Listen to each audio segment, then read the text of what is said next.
Products ഒക്കെ ഒരുപാട് ഇഷ്ടമായിട്ടോ. ഇനി ലാസ്റ്റ് സ്റ്റെപ്പ് എന്ന് പറഞ്ഞാൽ ഇതും കൂടി ചെയ്ത് കഴിഞ്ഞാൽ നമ്മുടെ മേക്കപ്പ് കംപ്ലീറ്റ് ആയി. ഹൈലൈറ്റർ ആണ്.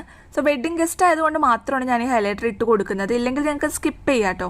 സോ മെർമെയ്ഡ് സ്കെയിലിൽ നിന്നാണ് ഈ ഒരു ഷെയ്ഡിൻ്റെ പേര്. നല്ല ബട്ടറി ക്രീം പോലത്തെ ഒരു ഹൈലൈറ്റർ ആണ് കേട്ടോ. സോ ഒരു സിൽവർ ഷെയ്ഡ്, സിൽവർ ഗോൾഡൻ രണ്ടും കൂടി കലർന്ന ഒരു ഷെയ്ഡാണ്. ഇത് ഇട്ട് കൊടുക്കുമ്പോൾ പെട്ടെന്നൊന്നും ഹെവി ആയിട്ടൊന്നും അറിയുന്നില്ല.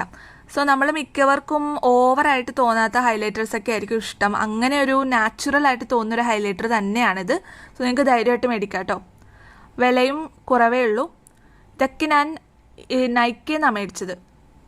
ഇൻസൈറ്റ്സിൻ്റെ വെബ്സൈറ്റും ഉണ്ട്. സോ അവിടെയും ഓഫേഴ്സൊക്കെ ഉണ്ടാവും കേട്ടോ. ഇപ്പം ഞാൻ പറയുന്ന റേറ്റിലും കുറവ് റേറ്റിലൊക്കെയാണ് മിക്ക ടൈമിലും അത് കാണാറ്. ഓഫറൊക്കെ ഉണ്ടാവാറുണ്ട്. സോ ഇതേപോലെ നാച്ചുറൽ ആയിട്ടൊരു ഹൈലൈറ്റർ ആണ്. അത്യാവശ്യം മുഖമൊക്കെ ഒന്ന് തിളങ്ങും. അങ്ങനെ നമ്മുടെ മേക്കപ്പ് ഒക്കെ